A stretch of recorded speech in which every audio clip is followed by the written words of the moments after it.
All right, let's go to the JohnstonRVCenter.com hotline and talk March Madness with the incomparable Tim Brando of Fox Sports. Timmy B, what is up? Welcome in. Good to be with both of you. Jim, Ryan, how are you? Awesome. Doing great, buddy. How are you? Perfect. Couldn't be better. Sun's out. I'm either chasing grandbabies or golf balls today. I'm not sure which. We'll find out later, I suppose.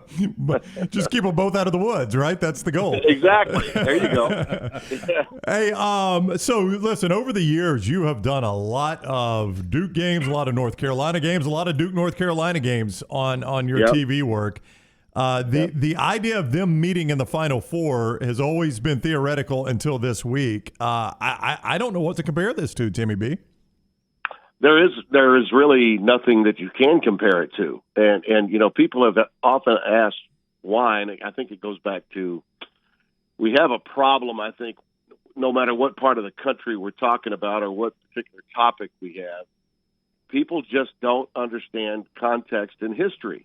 And I know they get really tired of, oh, my God, North Carolina Duke, because maybe they're not fans of either team or they're in another conference or, you know, whatever. But the reason why they've never played in an NCAA tournament is pretty clear.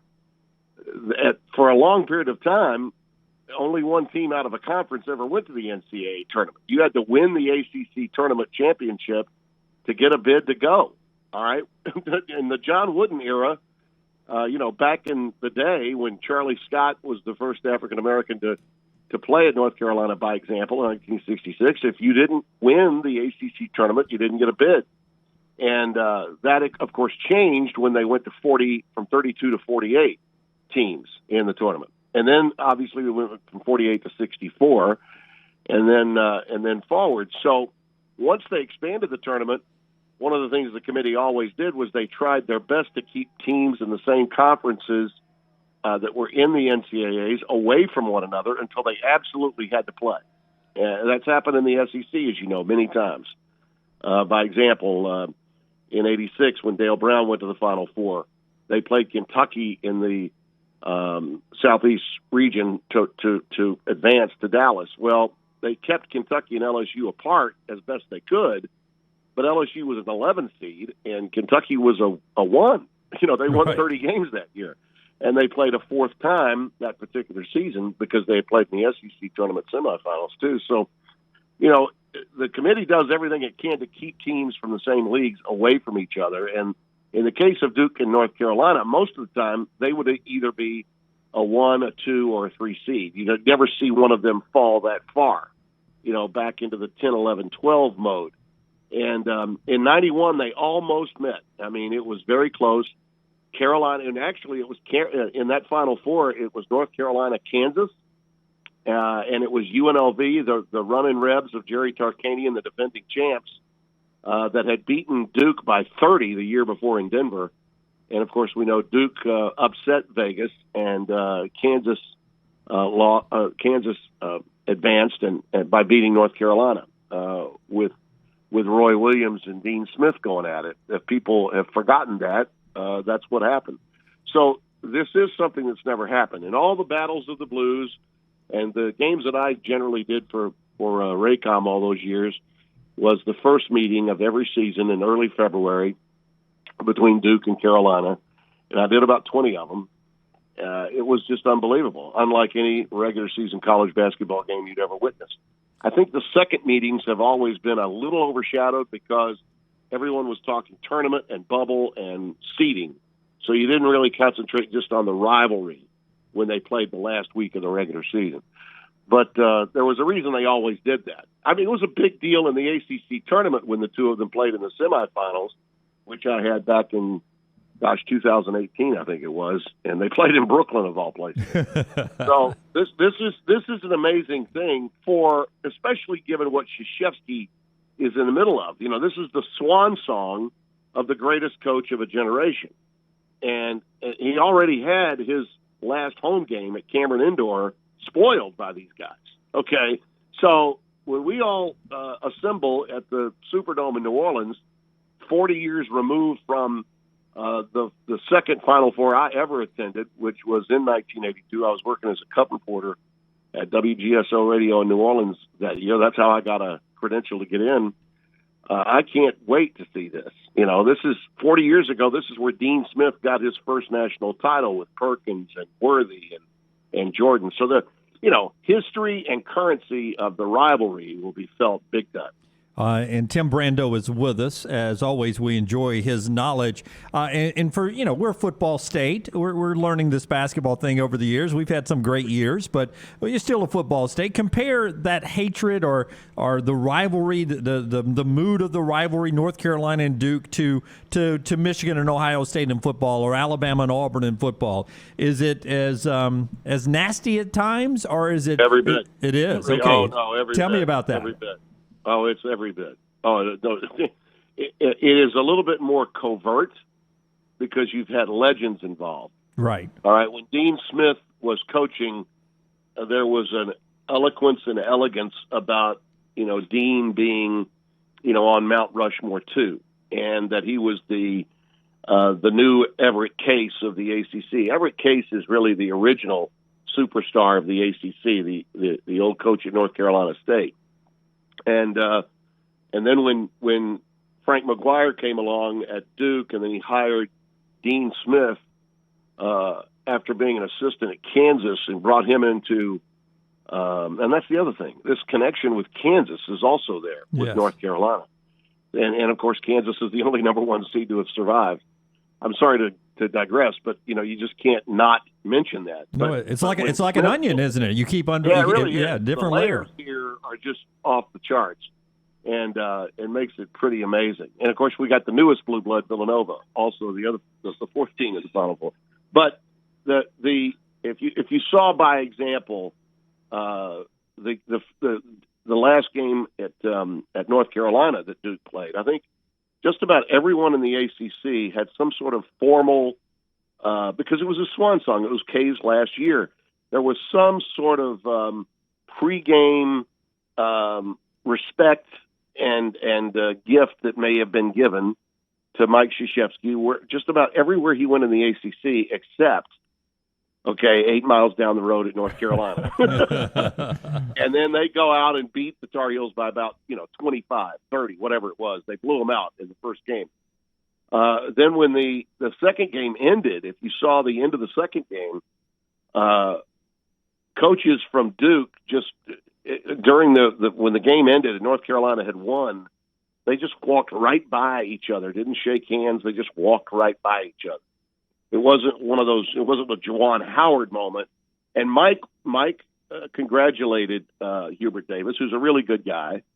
But the undercurrent of just venom is there for all of us to see. They're just not as open with it as maybe you would have with Alabama and Auburn or Michigan and Ohio State in football. But it is there. It is a true, deep dislike, disdain. When Carolina would make a Final Four, magically Mike Krzyzewski wouldn't show up at the NABC convention.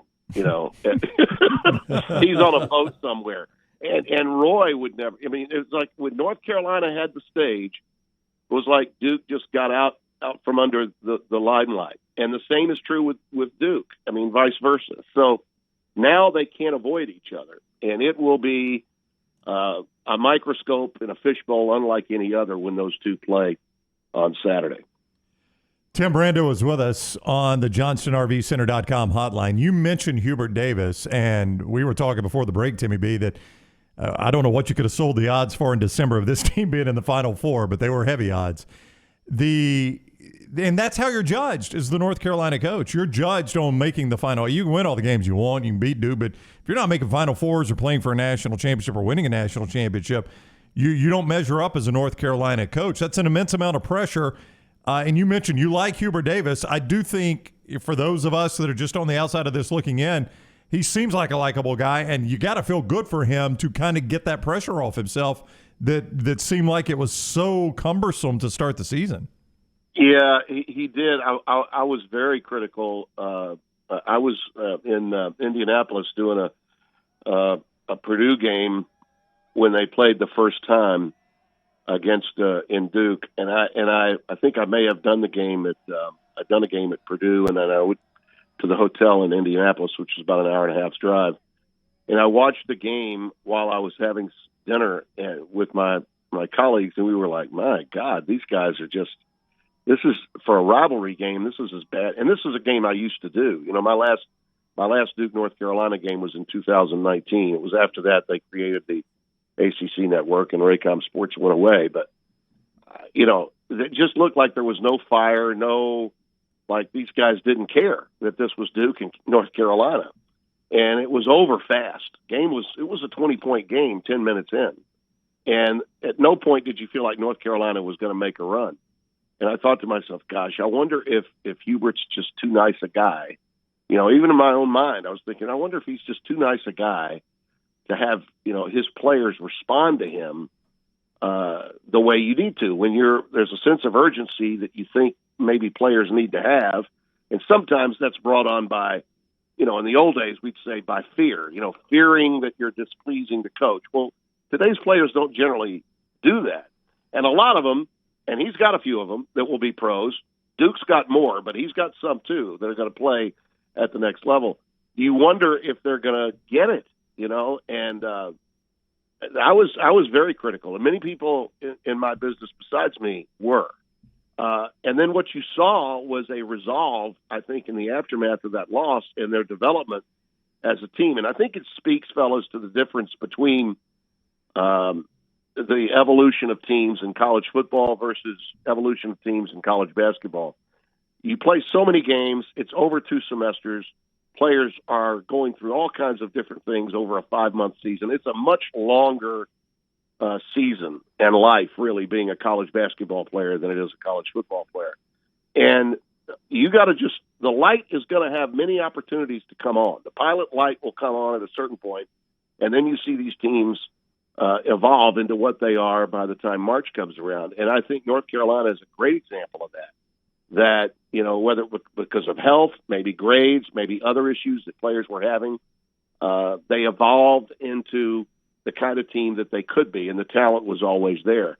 That's really what happened with the Tar Heels. Duke, kind of a similar story, but they were winning more games than North Carolina was then. And you got to remember, the ACC was in the middle of really a horrible season. No one in that league was really playing at a very high level. I mean, no one. Duke wasn't Duke. Carolina wasn't Carolina. And you saw teams like Miami, Florida State, playing at a high level before they were besieged by injuries, lost 6 different guys, or Leonard Hamilton might have, you know, had an unbelievable season this year. So the league itself was taking a hit, and in large measure it was because neither Duke and North Carolina were playing at a level that we thought they should. And now look, here they are in the Final Four and playing for the first time on semifinal Saturday. Listen, I know ESPN will take credit for the growth of basketball, but what Raycom and TVS did back in the day to help basketball grow from, as you said, it was a tournament with only conference champions to eventually 64.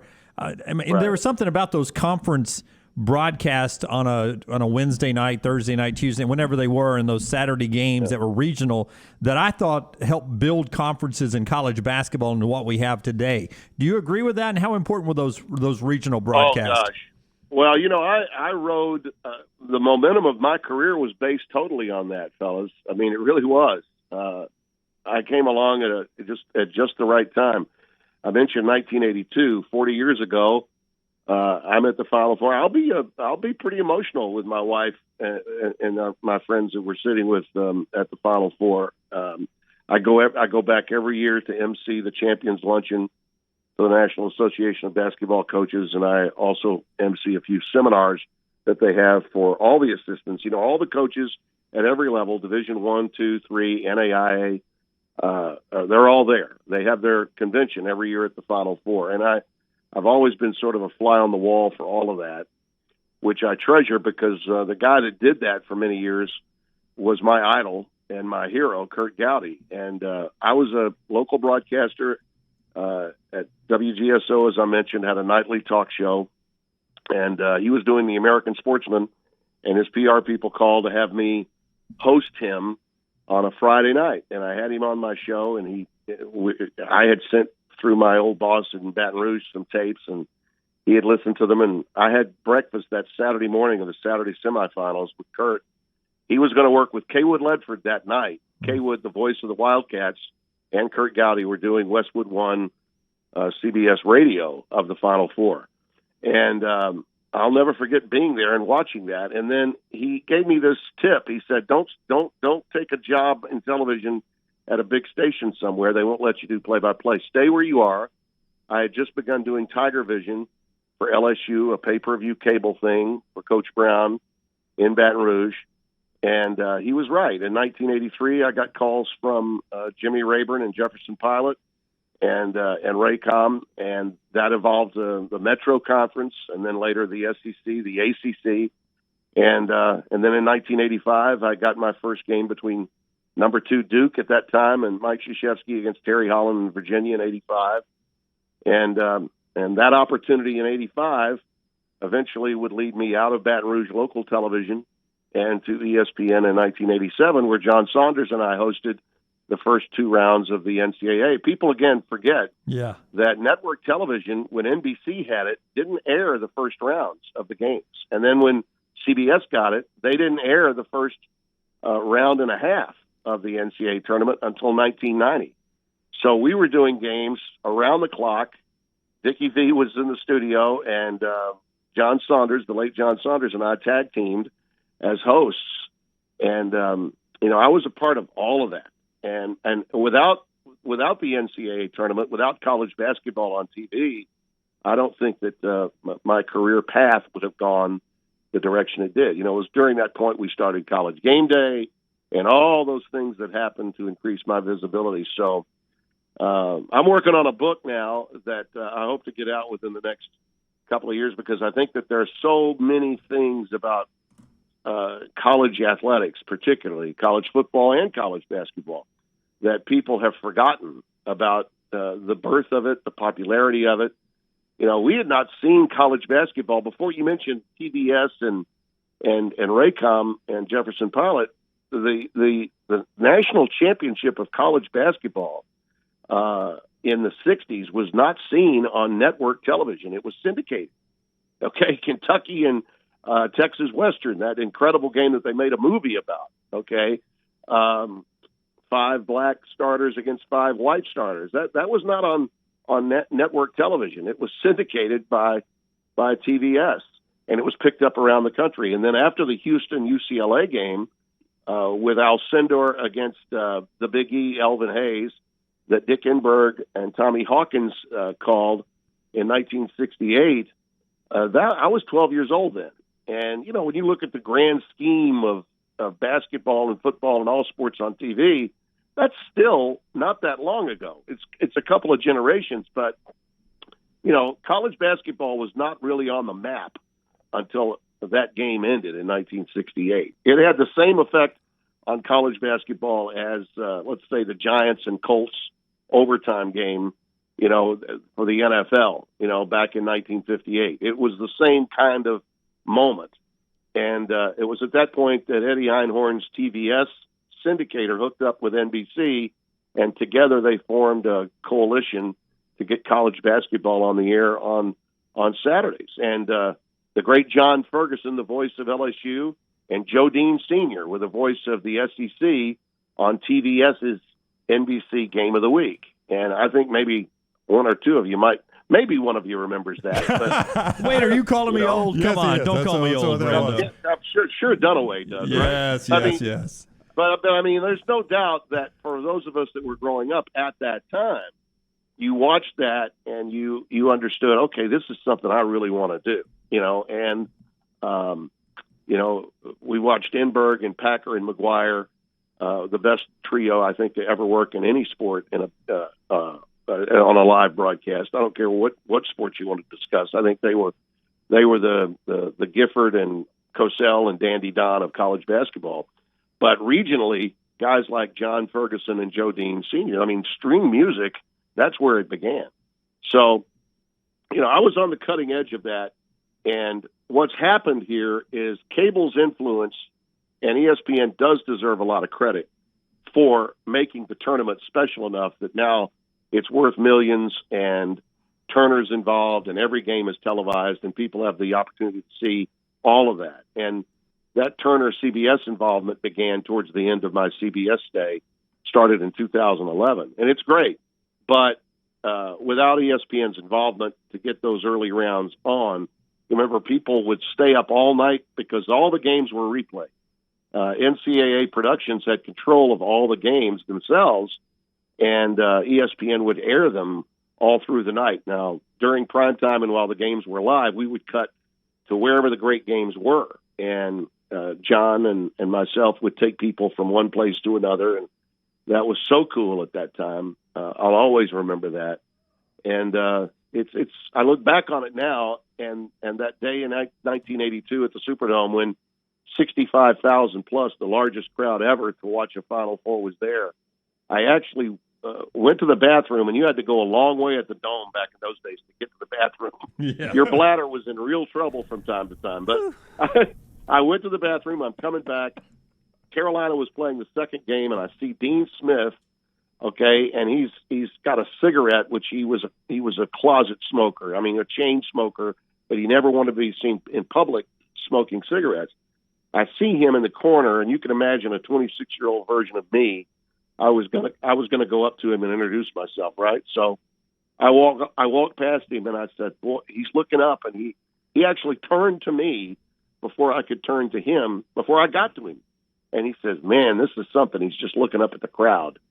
It was just a private moment. I happened to catch him as I'm coming out of the bathroom in the bowels of the Superdome.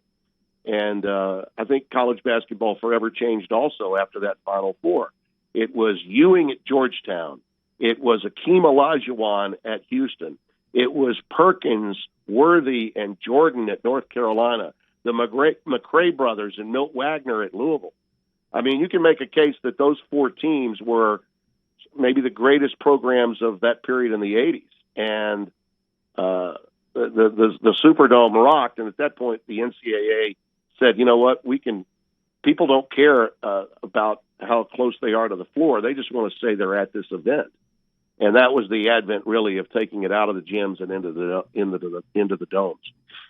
All right, go follow Brando on Twitter at Tim Brando, CMO Fox Sports. Timmy B, thank you for the time and the stories. We always appreciate it. Always good. Thank you, Timmy B. I guess I did take you down memory lane. You did. Oh, you did. You do it well, though. You almost had me in tears again. Yep. Thank you, buddy. I feel like I've all got the best. Yeah, thank you, Timmy B. Take care, buddy. Be well, brother. That is Tim Brando with us on the JohnstonRVCenter.com hotline.